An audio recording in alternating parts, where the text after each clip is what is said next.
नमस्कार दोस्तों, मैं हूं दिनेश के वोरा। स्वागत है आपका news time of SS news के इस मंच पर।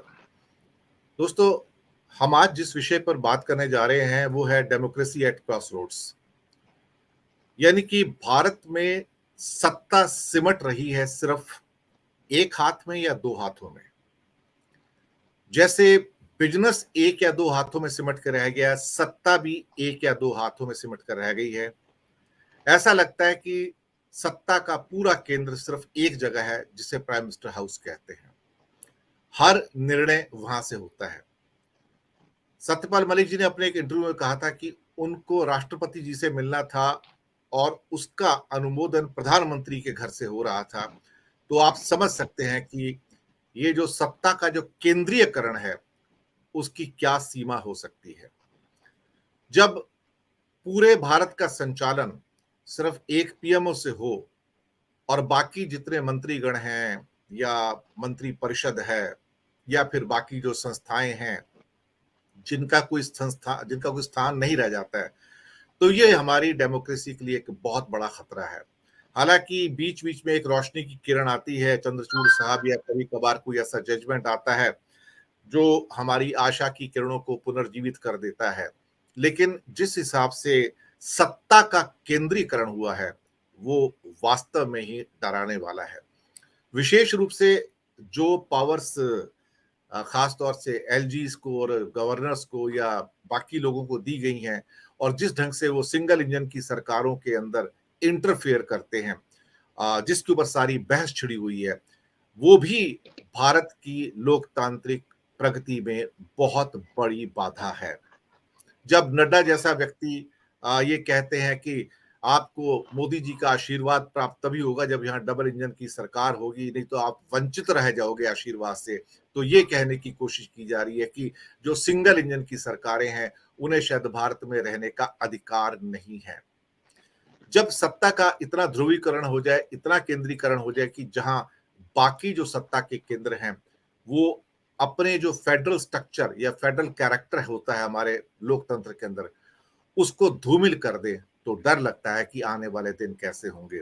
लेकिन हर बार कोई ना कोई ऐसा सत्ताधीश आता है जो सारी सत्ता को अपने हाथों में समेट लेता है।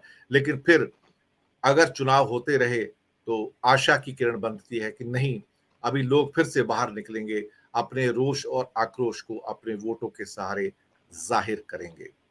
इसी विषय पर बात करने के लिए कि democracy at the crossroads, और कल जब नतीजा आएगा 13 तारीख को, तो मुझे लगता है कि जनता शायद लोकतंत्र को एक नई दशा और दिशा प्रदान करेगी। इसी विषय पर बात करने के लिए एक प्रबुद्ध पैनल हमारे साथ मौजूद है। सभी वरिष्ठ विश्लेषक और पत्रकार हैं। हमारे साथ हैं मंजर आलम साहब, founder editor enlighten media, Arunachal Pradesh से। सर, आपका बहुत बहुत स्वागत है मंजर आलम साहब। हमारे साथ हिमाचल से अधीर रोहल साहब हैं, वरिष्ठ पत्रकार हैं। सर, आपका बहुत बहुत स्वागत है। हमारे साथ प्रशांत गढ़वी जी हैं, वरिष्ठ राजनीतिक विश्लेषक हैं, गुजरात से। सर, आपका बहुत बहुत स्वागत है। और हमारे साथ वरिष्ठ पत्रकार विश्लेषक हमारे बंधु सुनील शुक्ला जी हैं। दरअसल मेरे मार्गदर्शक भी हैं और मैं उनका फैन भी हूं, तो आपका भी बहुत बहुत स्वागत है।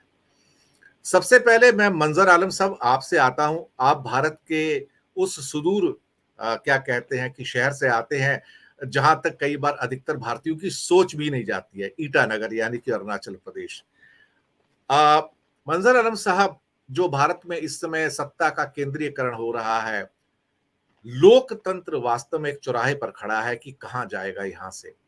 उम्मीद तो जगती है, हम उम्मीद तो नहीं खोएंगे, हम वो व्यक्ति नहीं उम्मीद खो दें। लेकिन जिस ढंग से हमारे संघीय ढांचे को तहस नहस किया गया और सारी सत्ता एक हाथ में सिमट कर रह गई, उससे चिंता की रेखाएं निकलना स्वाभाविक है। इस पूरे परिदृश्य के ऊपर मैं आपकी टिप्पणी, आपके ऑब्जर्वेशंस चाहूंगा, मंजर आलम साहब। दिनेश जी, सबसे पहले मैं आपको बता दूं कि मैं गुवाहाटी में बेस्ड हूं और यहाँ से नॉर्थ ईस्ट के और सभी सातों स्टेट और सिक्किम पर नजर रखता हूं। अरुणाचल प्रदेश भी मैं ज्यादा नजर इसलिए रखता हूं क्योंकि अरुणाचल प्रदेश के लिए हमारा एक पोर्टल डेडिकेटेड है जिसका वेबसाइट है arunachal24.in करके, जिसकी वजह से मैं नॉर्थ ईस्ट पे ज्यादा नजर रखता हूँ, अरुणाचल प्रदेश पे ज्यादा नजर रखता हूँ। आपने जो मुद्दा उठाया है वो मुद्दा आज हर व्यक्ति की जुबान पर है। हर व्यक्ति ये जब आपस में हम लोग मिलते-जुलते हैं, बैठते हैं, जहाँ हम पत्रकार नहीं होते, एक नागरिक की तरह मिलते हैं लोगों से, सिंपल एक व्यक्ति की तरह लोगों से, तो हर व्यक्ति की ज़ुबान पर आज एक ही सवाल है कि देश कहाँ जा रहा है? नेता कहाँ जा रहे हैं? सभी लोग जानते हैं कि जो पार्टी सत्ता में है, उसके एक कार्यकर्ता से लेकर राज्य का एक मुख्यमंत्री भी उनके आज्ञा के बिना अपने राज्य में कोई कदम नहीं उठाता है। आप सिर्फ एक गवर्नर की कहानी बता रहे थे, जिन्हें राष्ट्रपति से मिलना था और उनकी वो सारे देख-रेख जो वो पीएमओ में चल रहे थे, तो कम से कम हर राज्य का भी यही स्थिति है। राज्य में जो भी कदम उठाए जाते हैं, उसके सिग्नल जब तक दिल्ली से नहीं होता है, नहीं उठाए जाते हैं। तो ये एक आम व्यक्ति भी जान रहा है कि अगर कहीं पर कोई विकास के कार्य हो रहे हैं, उसकी भी जड़ जो है वो कहीं न कहीं पीएमओ से ही आ रही है।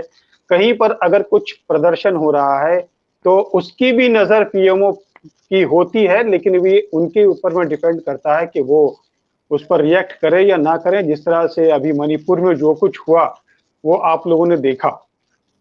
हालाँकि उस इतनी बड़ी हिंसा के दौरान कहीं से पीएमओ से या होम मिनिस्ट्री से या प्रधानमंत्री के ऑफिशियल कोई इस तरह का बयान आया नहीं।